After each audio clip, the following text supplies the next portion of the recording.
What is what What is is up, it? my people? How are we? Yeah, hope we're doing good. Let me bring in my guest, brother Steve. What's up, everybody? Good to see you. Good to see, good to see you, Steven. You been good? Been good. Been good. Been good. Been blessed. That's good. Got to do a little family vacay, and that was good. Got to celebrate with some friends and family, so that was amazing. How All you right. been? Yeah, I've been solid, man. Things have been well over here. Well, let's get it kicking and popping. Let's start off with our little DJ air horn. It All is right. well with my soul. Yeah. Well, just so say you a boot you a bootleg preacher if I've ever seen one. I know I'm waiting to get ordained. I'm waiting one of these years. Yeah, it's gonna One of happen. these years.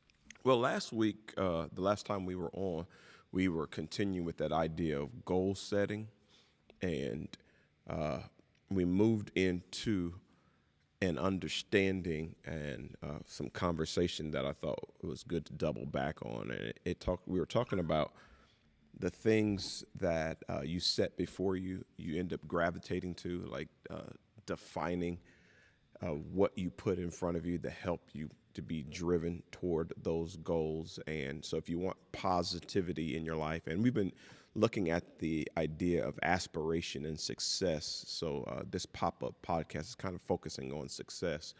So, if you want to be successful, what are the things you need to put before you? And in talking about that, there was something that I came across that I kind of want to run by you, Stephen, and see what you think about it. I came across something called anchor bias or anchor biasing, and it has to do, it's a cognitive thing, a thought process that psychologists understand. And basically, I'll give the premise that I first learned it in. And it was talking about credit cards and how credit card companies, knowing that to get you to not to pay them more interest, to get you to pay them more interest, they have to get you to pay the minimum balance. And most people know that paying just the minimum balance isn't the best financial decision with a credit card. So how they try to psychologically get you to do that is they usually will put the minimum balance in a different color than the rest of it, so that you'll have your total balance, you'll have a due date, and then you have the minimum balance in like a bright blue or bigger font. And what the psychologists seem to suggest is that this idea called anchor biasing is that the very first information you see, your mind locks onto it and it anchors itself to it. And no matter what other information comes in, your mind filters that information and puts that secondary. So it puts what you've seen first or what it jumps out to you and makes that primary. And it just made me think of how we could use that in a positive way if we could anchor our minds to certain things. So no matter what other competing information we are introduced to, we revert back to that thing that we're anchored to. And I know you've done some studying on this too. So what do you think? Am I explaining that right? What would you say about that? Yeah, I think it's a good explanation. And like you said, I've done some reading on this topic, and I think to get straight to the point that that's um, a good attempt to work from a place that, hey, make sure I understand that what I see first has so much influence, and I think it probably works in other areas, though I'm not sure if it would be called the same thing. But what I hear first has so much influence that I need to make an intentional effort to make sure I hear, see, say the right things to start my day, so I anchor myself in the right way. And when you think about success, towards goals. Um, so I think, if no one gets anything from this other than that it's a key tool for understanding yourself and understanding. how you can kind of compete with your natural tendencies. Because I mean, one thing I found very interesting is that the researchers, when they did this sort of work, they were very emphatic about the fact that even when people are aware of the fact that they're being studied, they still have trouble, or actually, they are basically um, at the mercy of this human tendency.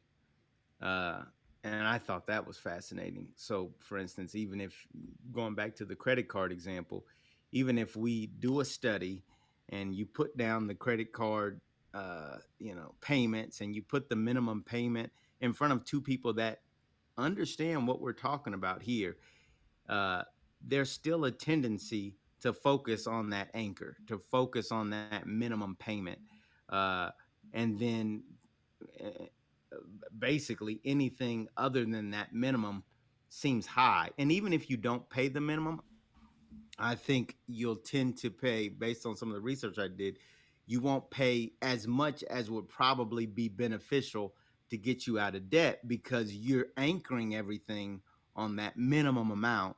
Even if you have information that says, if I pay more, I can get out of debt faster, debt's not great for me. Even if you have that information, you have a tendency, a natural human tendency to anchor on that information that was first presented to you. So uh, I think it's fascinating. I think it helps us understand ourselves more. And knowing how powerful this tendency is, I think we have to. I think the more we're self-aware about of it, it gives us the best chance of fighting against it. Yeah, I think that's true. It's amazing. I was looking at that same thing I seen where, for example, the minimum payment could have been $25, and so that was the first thing they tried to get you to anchor to, and then it showed an example on the bill if you were to pay $28 a month, how you would save on interest because new laws made them have to change some of their fee structure, and so paying $25 a minimum payment is not going to move the needle much. Neither is paying 28, but they anchor them to people to those two numbers. So the people who did decide to pay more than the minimum payment only paid $3 more than the minimum payment because the credit card companies made sure they were anchored to those numbers instead of thinking for themselves. And so I think when it comes into marketing, psychology, and all these things, we have to be careful what we're being anchored to. And I do like the point that you made about the day, like at the beginning of your day, if you could prioritize the information you see when you first wake up, or if what you hear when you first wake up, it will really anchor your day or your week or whatever. So I just think that's fascinating that how our mind works. And I don't think I've ever, other than the study for this podcast, I don't think I've ever come across this type of information. And now, I've kind of heard about some of this stuff in different ways, but to actually have terms, cognitive terms, and psychological terms for it, I found that fascinating. Yeah, likewise. And let's just put this out there: paying the minimum payment as it relates to debt and finance is probably the single worst thing you can do. Uh, in general, broad stroke terms, there's probably some ways around it, but just for anybody listening, and this is kind of a little bit off the topic, but just a good piece of financial information. If you're paying the minimum payment, uh, and that may be all you can pay. So I don't want to be insensitive to that, but I do want folks to understand that that is not financially astute. So I just wanted to put that out there as You a just have very important thing. Like, don't pay the minimum payment. And like, pay as much over the minimum payment as you can, but I don't know who taught me that. You may have taught me that. Somebody else may have taught me that. I don't know, but I have never paid the minimum payment. And even if it is the 28 versus the 25, I refuse to pay. the minimum payment on anything. Uh, so I don't know if you have any thoughts on that, but Yeah, yeah, it's just as a just the idea because it is the way to get you to lose in that structure. The benefit of credit is you get to grab something now and pay later.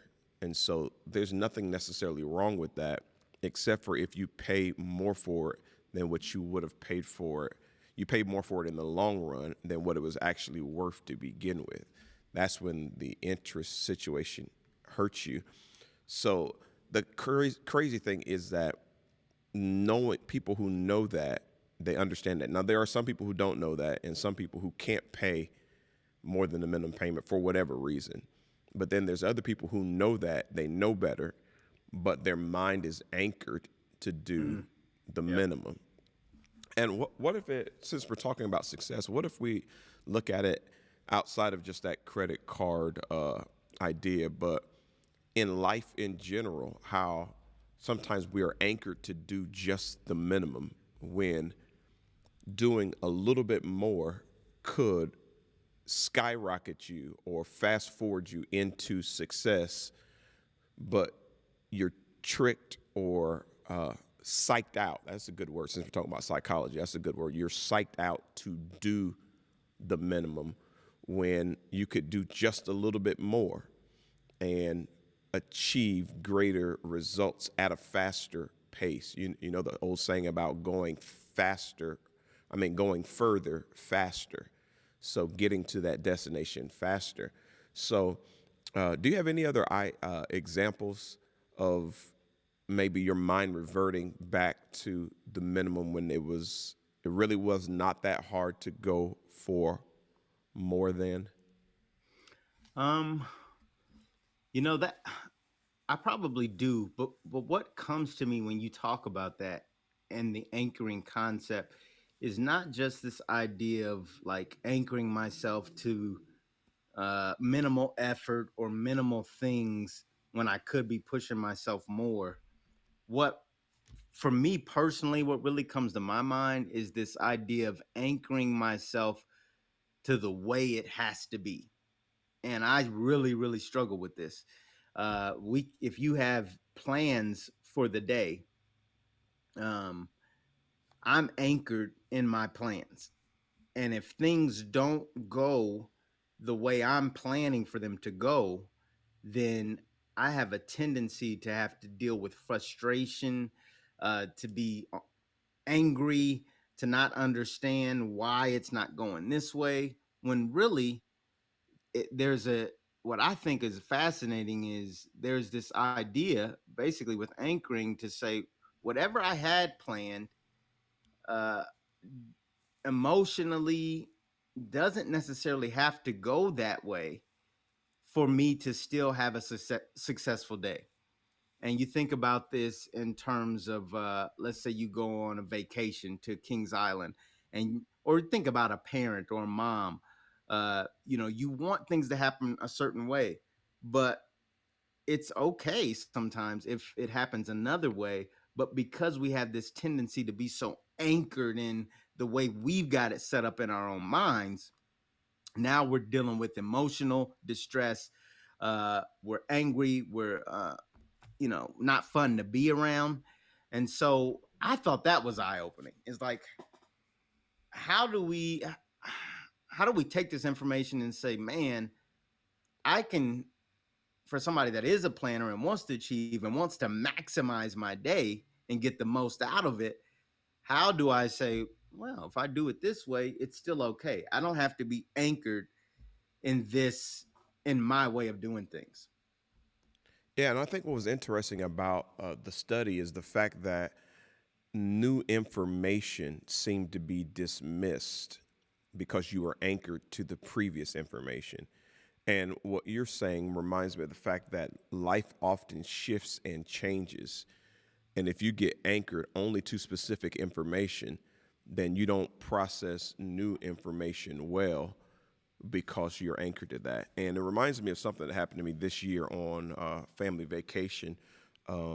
Because of the pandemic, we pretty much were robbed of all the things we were planning on doing in 2020, including a trip to Paris and a nice cruise that had a suite, suites, and just things I was looking forward to. Already had paid, and of course that changed and all that had to be canceled. And I think the idea of the pandemic was to get us out of certain patterns that it shocked us out of certain patterns. And okay, it has to happen this way. It's going to happen this way, and then you hear something that just hits in 2020 that just throws everything out of whack, and you had to learn how to go with the flow a little bit. So fast forward to 2021 in March, I set up a trip to Las Vegas, and the last time I had went to Las Vegas was around the same time, and it was the perfect weather because it wasn't too hot. It was just right. Well, when I got there this time, it was actually colder in Las Vegas than it was in Indiana. And I'm like, man, all of our 2020 plans got robbed. We finally get a chance to take a vacation. And I'm picking this time because all my kids are now in the same school, and this is their spring break. And so my wife takes it off. So it's not like we could have picked another time. This was the only time. So we get there and it's freezing cold. And I'm like, what in the world? But then I thought of this idea of adapt and adjust. And I think that's important. I even preached on it, but I think that's important when you think of the idea of anchoring.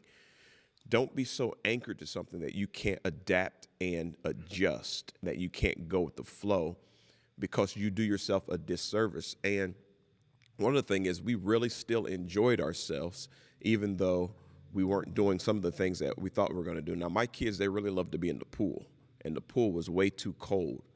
But also, what I realized is they experienced more of Las Vegas because of the plans of being in the sun, in the cold, walking around.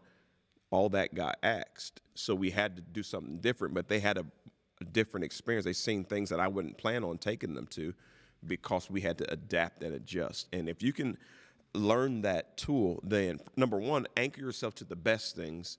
But then if you find yourself anchored to something that seems to not be working, being willing to adapt and to adjust. Yeah, and I want to touch back on what you mentioned around the minimum versus maximum, but I love the adapt and adjust because not only do you need to try to anchor yourself to the best thing, but you also need to recognize and be aware that on average across the, you know, if you did a study of 200,000 people, on average people are going to anchor to the wrong thing. You're going to be, especially if you're a certain type of individual and you got to know yourself, you're going to likely get it wrong.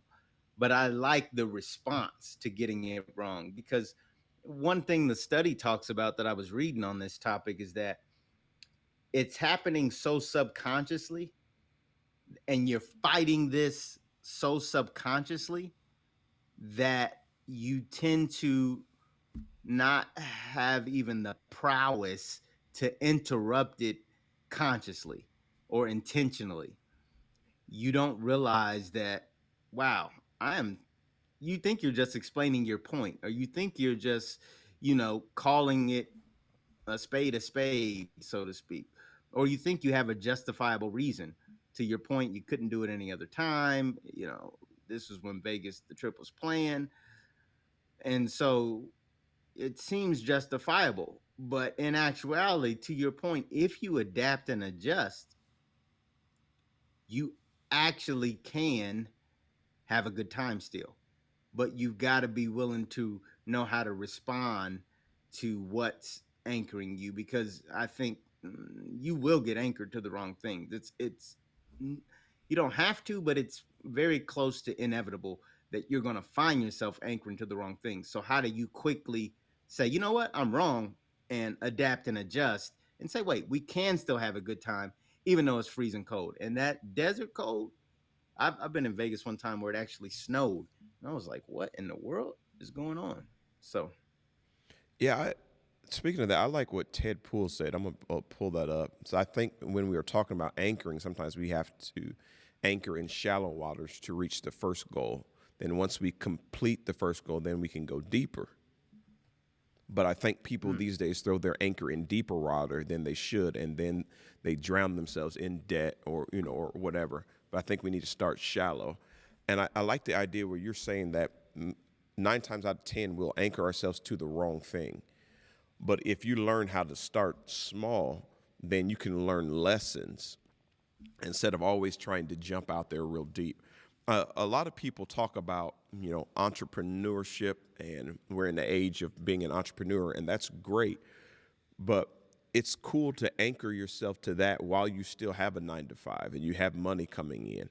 That way, if you do suffer any type of failures, setback, you're not totally lost. That you've minimized your risk. You started small and you've moved yourself up. And I think that that is a powerful number one, Ted. That's powerful. But the idea that if we have a tendency to anchor ourselves to the wrong things, then what if we start small and move maybe methodically? And that makes me think about relationships. A lot of people, they fall in love in 2 weeks, and the next thing you know, like, this is it. This is the one. How many people you know that they found the one 17 times? But they, instead of taking time with certain things and starting with the shallow waters and learning that and learning their own anchor bias. So they're in their mind, they're anchored to the happily ever after fairy tale. And they're so anchored to that that they rush into things, rush into relationships instead of taking their time. And once you know you are predisposed to something, like some people that call themselves a hapless romantic. I'm a hapless romantic. Like if a man sends me flowers and I may not even think he's cute, the next day he automatically then got cuter than me because I just love romance. So if you know that about yourself, then you can't be throwing stuff into deep waters. You have to move yourself through methodically so that you can minimize some of the risk just in case, and then you can pick that anchor up and move it to deeper waters. What would you say about that? I think I agree 100%. I like the idea of when we jump back to goals, right? We talked about this before, but goals need to be smart, specific, measurable, achievable. Specific, measurable, achievable. Achievable is really, I think, that shallow waters territory. All your goals don't need to be, I'm going to make $500,000 in 10 days. Like, you know, one goal needs to be, I'm going to manage this $5 bill appropriately. And I need to respect things at a small level. And I think even the Bible talks about that, is that a lot of times we lose respect for small things. But you might ask a CEO, how do you manage something this big? And what they'll probably respond is, when I started, it wasn't this big. I Mm-hmm. started small and I grew it. And so I've always been managing growth, not actually jumping into some massive operation that, started like that from day one. So I agree. I think that's a good point and a life lesson for all of us. But I also kind of counter that by saying, when you talk about your earlier question of, do we anchor ourselves in to minimal things, as it when it comes to success, when it comes to goal setting, when it comes to uh, thinking bigger, brighter, dreaming bigger, is there a tendency for us to anchor ourselves to this concept that the only way for me to succeed is for somebody else to employ me, or for me to have a job, or the only way I'm gonna make it is if I penny pinch everything and I can never do anything extravagant. uh I think it's a thin line, but I'm curious what your thought is. Like, how can we anchor ourselves to maximum things and be excited, and talk? And there's gurus out there now that are teaching people how to do this and do that, and every time you get on Facebook, there's an ad for, I'm going to teach you how to you know quit your job in 10 seconds. So how do we go from not being so anchored to this is the only way to survive in an employee mindset versus other ways that we could survive and actually prosper in the world. That's a good question. I think I'm going to bring up something Teresa said. She said, I also think that being anchored, we also need to learn how to be flexible with being anchored. Even though I am anchored, I still know how to move and still stay anchored, how to be flexible and still remain anchored. So the flexibility in our anchoring is important. So like you said, if you're anchored to something minimal now, and you understand that this is not the best, so I was raised to believe that 9 to 5 is the only way out, and so that's what I started. That's what I'm anchored to. We'll have the flexibility to say I plan to move my anchor into deeper waters, so I'm going to set a goal to okay, I'm gonna set a goal that in 5 years I want to be there. So I'm gonna have to work this process in order to get that. So which goes back to what we were talking about a few weeks ago about goal setting. So the flexibility of that where I'm anchored to now, I don't have to be forever if I can acknowledge the fact that I'm anchored to it. The idea of the anchoring bias is the fact that you're unaware, like you said, it's subconscious. You've anchored yourself to something subconsciously and you don't know it. So always checking yourself.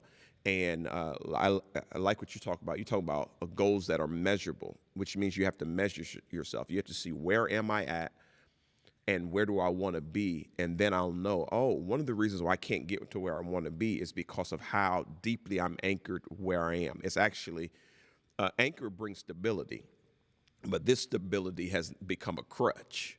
So I'm going to have to launch out a spiritual term. I'm going to have to launch out into the deep. So knowing that I think is vitally important. But also on the other end of the spectrum too is understanding that there are steps that I mean, it's good if you can just leap through life, and if life was like an elevator and you just hit a button and you get to the place you want to be, that would be great. But in most cases, life is like steps, and so you have a lot of people talking about being a millionaire, but don't realize that they are currently thousandaires right now. What are you doing as a thousandaire in American economy? The poverty line is somewhere around less than 20,000 a year is considered poverty, but that's still you're still a thousandaire. You're still making thousands of dollars every year, and more than that. So let's say a mid level job pays $50,000 a year. In 10 years, you've made $500,000. But you don't look at it that way because of all the things you have to do. But if you start learning how to work with what you already have, then you realize there's actually a pathway forward to where I want to go. There's actually steps. So I just have to figure out what am I anchoring myself to and how am I going to move toward what I want. But it takes a understanding of where am I currently at. That's why I love the GPS system, because in order for it to navigate where you're going to go, it tells you where you currently are so that you know where you're trying to go. And I think sometimes being biased or subconsciously not understanding where we currently are keeps us from moving forward, and we waste a lot of time. And the idea of anchoring is that you can only go so far based on where you're anchored. So if you want to go further and you keep realize I keep getting pulled back or I keep slipping back into this, you have to figure out, okay, what am I anchored to? What is holding me back? What are the things that I have believed? What is my mind set on? And I think all those things will help us. Does that answer your question? Yes, it did. Yes, it did. Cool. Um, hey, if y'all are watching and enjoying this, enjoying Pastor Andre, enjoying myself, like it, share it, and get some other people in this conversation with us. And if you want to hear us touch on something specific, you got a question that you want either of our perspective on, go ahead and throw that question in the chat too. Um, so yeah, we're talking about anchor and bias. I was just asking Andre, hey, what does it look like to be anchored to what's minimal? I'm only used to a 9 to 5. I only think that's the way out. And I think his response was perfect, right? We can take where we're at now, but we don't want to be one stuck there. And we've talked about that in the past. How do you get unstuck from where you are? And so that's important. But in addition to that, how are you managing where you are right now? There's no reason for you to jump to the next level. And I think Sierra Jones put it on here, and it's a scripture we all know: "Be faithful over small things, and then you'll become ruler over much." And so, I, one thing I love that Andy Stanley says is live rich, be rich, because you already are. If you've seen anything in the news, everyone's excited in America because we're coming out of the pandemic. People are out and about. Restaurants are opening, but for the majority of the world, they are still struggling very much with this pandemic for a number of reasons. But in America there is a poverty line, and we certainly want to get people above that. But it is also true that if we live on less than what we make, if we uh, are smart with money, if we're smart with our resources, if we're good stewards, you actually have probably had 1,500,000. You've probably had that level of resources flow through your hands already in your life. And because I'm 30 plus, and I know I've already had that at some point. It's flowed through my hands, but have I actually utilized it? Have I taken a portion and put it here, and saved a portion and invested a portion, and used a portion to give? So um I think what you talk about there is huge, but a lot of us are anchored in bad financial behaviors. We're anchored, and the media doesn't help to how we started this podcast. You're getting advertisements thrown at you daily to say, okay, spend this, do that. And subconsciously, many of us are anchoring to that, and we're kind of stuck in some bad financial patterns and habits that we may not even realize. Subconsciously, we're stuck, and we need to adapt and adjust. I wanna turn it to toward the spiritual church world. I shouldn't say spiritual. I'll say church world. And I think in the '90s, one of the things that was beneficial is the church began to teach on prosperity. One of the worst things about the quote unquote prosperity movement is it anchored people into thinking that sowing was the only way to benefit. So I put my money in the offering, I tithe, and then God is going to bless me, which I believe in that. But the way He blesses you may be for you to save, may be for you to invest. We got anchored to the idea that if I put something in the bucket, things are going to fall out of the sky and happen for me. I run around 3 times, say hallelujah, and all of a sudden I got a car in my driveway. And we got anchored into some bad practices, bad financial ideas because it was not anchored in practicality. And so we have to be very careful when we anchor spirituality without practicality, when we have revelation with misinformation, we get ourselves into some pickles that we shouldn't have. So I think moving forward, when you talk about success and you talk about financial success, any type of success, living rich, there are certain tried and proven principles. And one is living on less than what you make, saving, investing, being careful the type of material things that you go after, like knowing the fact that if you buy a brand new car, the moment you drive it off the lot, it loses money. That's okay if you know that and you have prepared for that. But just thinking that all of this is magical, we have to get unanchored from the magic of Christianity and spirituality for those people who do espouse to that. So giving is still important, and giving will bless you, but sometimes you are given opportunities. And if you, excuse the terminology, but if you are piss poor with your handling of opportunities, then you will say, God didn't bless me. But yes, He did bless you. He blessed you with an opportunity, but you were anchored into a magic show. And you thought just because somebody put oil on your head, everything was going to happen overnight. Yeah, that's good. I mean, and that's what it's about. Anchoring bias, you are more susceptible. If the first thing you heard was, all right, if I give money at church, I'm going to be blessed. And that's the last thing you hear on the topic. That's the last time you do anything with the topic. You're going to be anchored in that. And it's just, the practical science and research shows that you're going to be anchored in that. And, just to remind anybody that's new, that's coming on, anchoring bias really says this. So if you see a $30,000 car, you might, and let's say you only have $10,000 to spend on a car, but if you see a $30,000 car and it's marked down from 70,000, you might say, "Whoa, that's a great price," because that's a $70,000 car that I'm getting for 30,000. You will lose the fact that you only have $10,000 to spend on the car. So for you, it's a bad purchase. But because you've been marketed, oh wow, $70,000 car for only 30,000, this has got to be a great deal.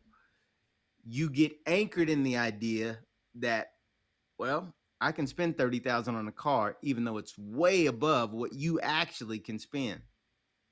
So just wanted to give folks a little bit of an example again of how marketing, how the world around us, we have a tendency to get anchored in things just because it was the first thing we saw, or am I explaining that correctly, Dre? Yeah, and that makes me think of the buy one get one free sales, BOGO, and sometimes Mm-hmm. BOGO is bogus because you have two shirts, they're $50 each. So normally you would go in and you would only buy one $50 shirt. And maybe that's a bad example because I don't like to spend $50 on a shirt, but just any item $50. But in the buy one get one sale, you buy one for $100, you get the second one free, where there's still $50. It's still the same, but because you were told it was buy one get one, you got anchored to that I'm getting something for free without mentally doing the math that no, you just bought two shirts or you just bought two items for $50.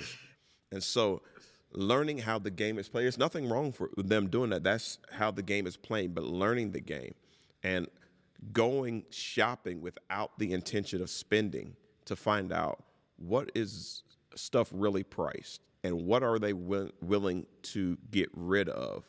So when I go to things, I love clothes. I always go to the clearance rack, always, because I want to know what are they willing to let this go for, and maybe off season. There may be long sleeve shirts in the summer. They're selling them off season, but if they're going to sell it for $6, then I don't want to pay for it in season for 30, because you're telling me it's not worth $30. Now maybe their inventory has made them have to put it on sale, but what you've done for me, you've anchored in my mind, this shirt is only worth $6.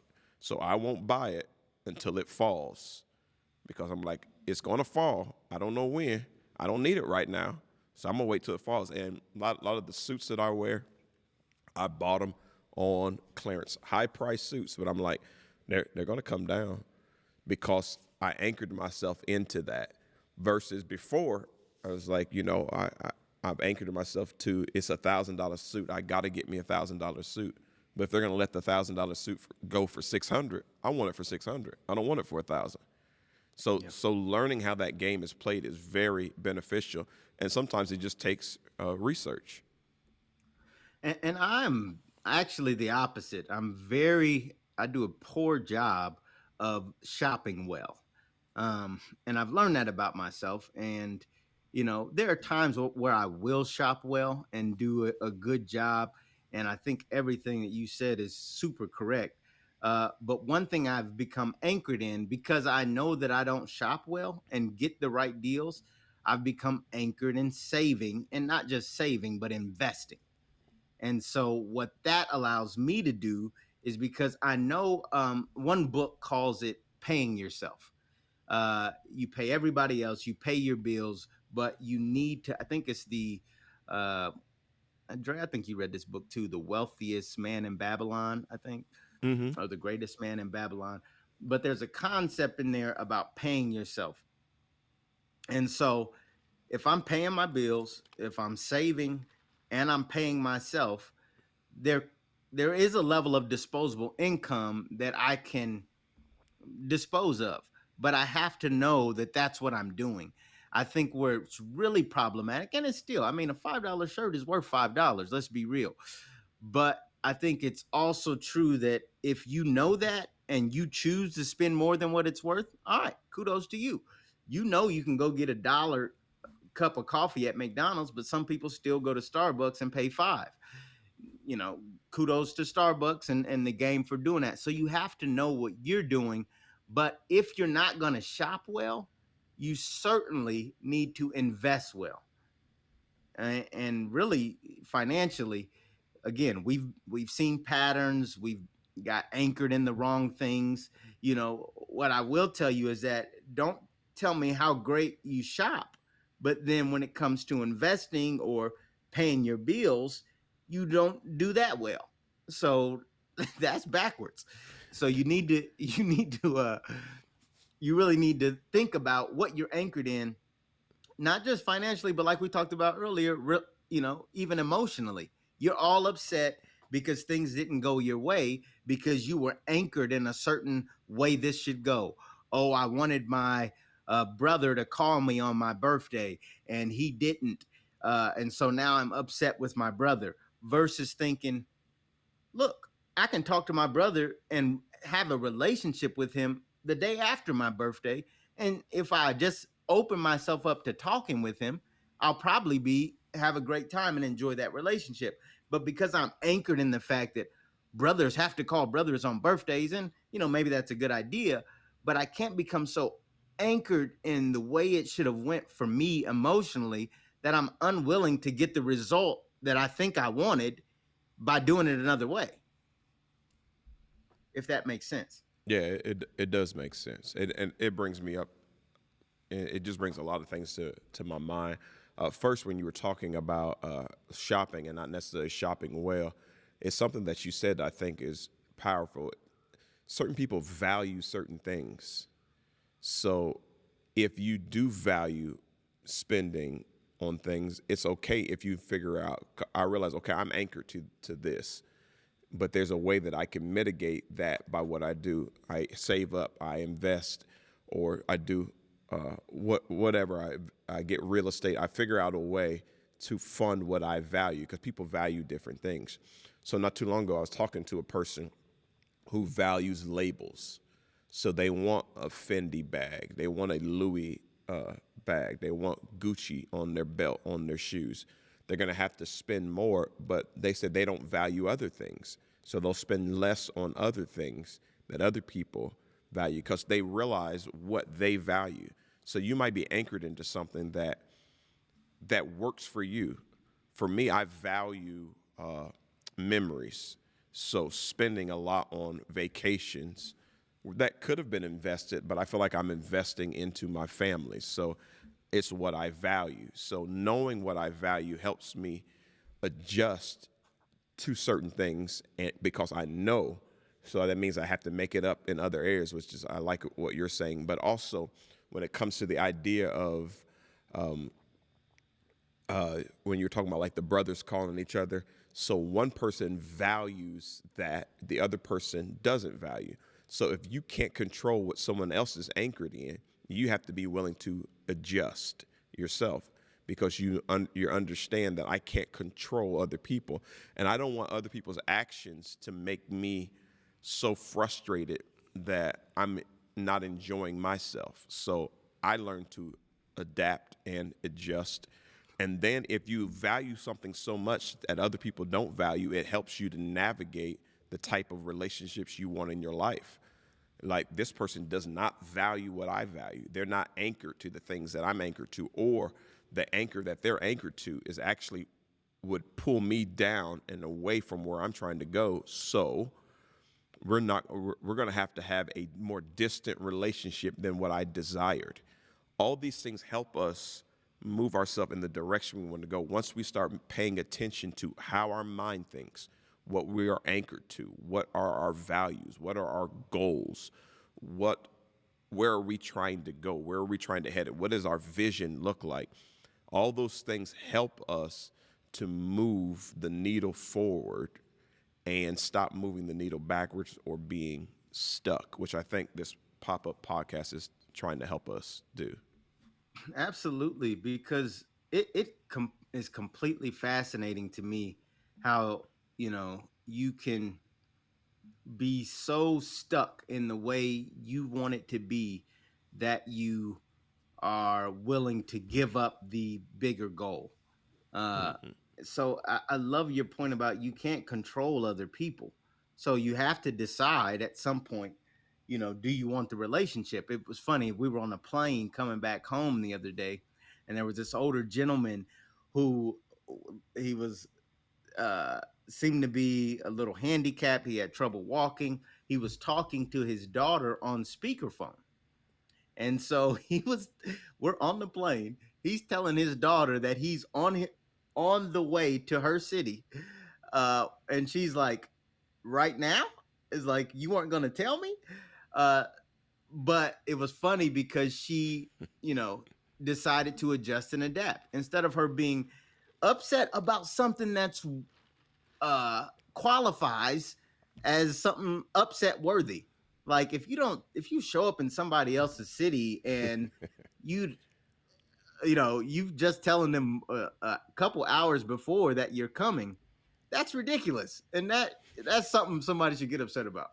But I love the fact that she was like she got herself together and said, "Okay, let's figure this out. Let's adapt and adjust. Dad, do you want me to come pick you up? Do you can you Uber? Do you know how to Uber? What if I switch, clean up this room? Or what if you stay in a hotel this night and I come get you tomorrow?" And it was funny because she actually had plans the next day. She was talking out loud. I don't think she knew she was on speaker, but she was talking about how she had a real estate exam that was planned that day. But it was like she values the relationship with her father enough to say, I'm going to adapt and adjust versus being anchored in the way this has to be. You're supposed to call, you're supposed to do this, you're supposed to give somebody a heads up. You don't just pop up on people. But if you really value the relationship, you're like, all right, I'm not going to be anchored in that's the way it should be. I'm going to adapt and adjust and say, I value the relationship with my father more, especially in the later years, that I'm willing to, what's the phrase?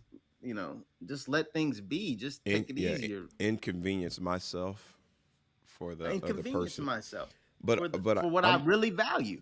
I'm gonna go on the flip side of that. Sometimes the generations previous to us, they get anchored into the idea that that's always my child, and they forget that that person is an adult, and so you no longer have the father child relationship. So it is important to figure out what does my child have going on, because my child is no longer a child. They actually have input and say so.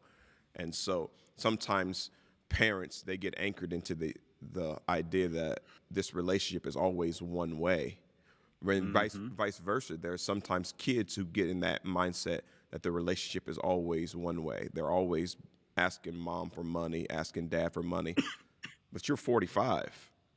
You know, the the time of them supporting you should have passed, but you got anchored into a certain pattern. And I think that really hurts relationships when you don't adapt and adjust in relationships.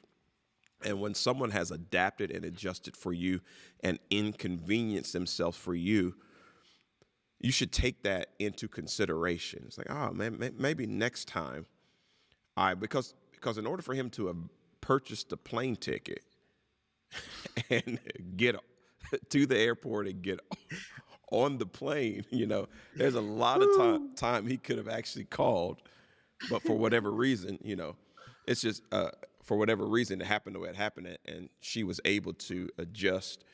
And she, Yeah. with her relationship she has, she may understand.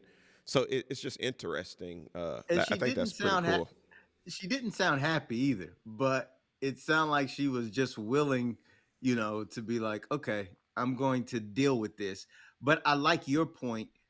People shouldn't be always so willing to adjust and adapt to the point where they're like overburdening themselves. Like, I'm just gonna be the perfect daughter or the perfect son. No, I don't feel like you're not coming over here tonight. You should have told me you was coming. That's it. I'm an adult too, and it's disrespectful and rude what you did. And I think that's fair as well. I love what I perceive to have happened there, but I also like the idea that, look, I'm a grown up and I'm not going to be disrespected just because you're my parent. And so I think there's some value there too for people to learn. Yeah, that might. We're coming to the close of this one. That might move us into relationships, Yeah. because it's a lot to unpack in relationships, and how being anchored in a certain thing, and that really hurts marriages, because the person you met and fell in love with, they are allowed room to grow. So if you get anchored into who they were, then you don't give them room to grow. And my wife talks about it all the time, how the fact that when we first got together, she didn't have any desire for coffee. But now she'll go to Starbucks, she'll get coffee. But like if she tell me she's at Starbucks, no, you're not. Where you really at? I know you don't like coffee, but well, maybe she developed a taste for coffee. Maybe she Yeah. is adjusting. So being anchored into just one way of seeing someone, one way of relating, and not giving people room to grow is can be very dangerous. Sponsored by Dunkin' Donuts tonight. Um, no, relationships is huge. That's We might spend weeks on that because you know you're living it, I'm living it, really everybody's living it. And I take that approach of, okay, let me see, I'm trying to learn that approach. Rather, let me see how I can take the good out of this, how I can, because I'm very persistent and controlling around what I want to happen and what I think should happen. But it's been quite an Wow, eye opening. I never knew that. It's been an eye opening epiphany to say, wow, I can still have a good day and things not go the way I wanted them to. I can still get fed without knowing 5 days ago exactly what I was going to eat and the structure, and so it's like I still wanted to eat. So I had to be open to things, changing.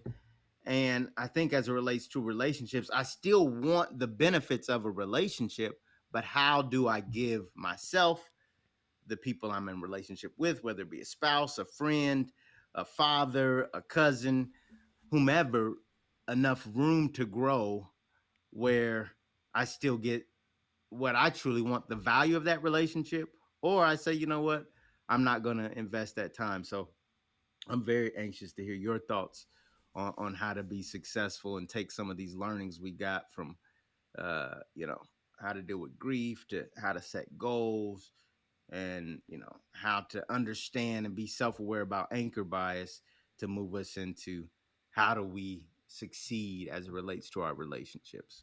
That sounds like a plan. That sounds like something that we will work on. So we'll talk about relationships, and those of you who have relationship questions, you can send them to us. We will, in 2 weeks from today, we will be starting relationships on this pop up podcast. Well, I think this is a good place for us to end. You those of us who are with us, we appreciate you for joining us. You guys always give us good feedback and help us as we are moving forward. Once again, we want to thank our sponsor. And Brother Stephen, I'll let you talk about our sponsor.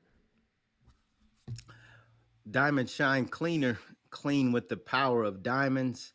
Check them out on Amazon.com, Lowe's.com, and several other retailers. DiamondShineCleaner.com, clean with the power of diamonds.